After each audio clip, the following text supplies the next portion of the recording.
this lecture we'll learn about slicer. So what is slicer is about? In filtering options, in the previous lecture we've seen that then filtering, whenever you scroll down from this list, there is a problem of seeing and unseeing. You can see all the products or all the things, and you have to click on the filtering button to see the elements in the filtering option. So to eradicate this problem, to get rid of that problem, you can click here the pivot table analyze and then insert slicer.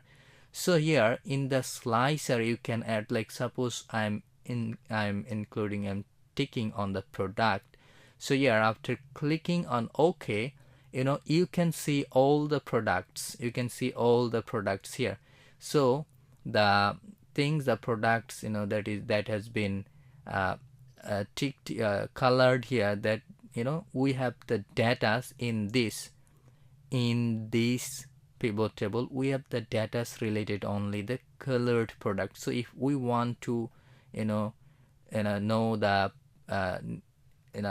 data about perfumes, that in this data it will show only the perfumes option. So if the jeans and perfumes, jeans, these two. So if we want to know some more options, like clicking on the command on Mac or control on Windows, you just click on the product list, and you can see the detailed informations here in this pivot table. So it is sophisticated, or it is a more customized version of this filter. So here you can change the colors of the filter in the slicer option. You can design the colors so that you can take decisions, or so that you can see properly.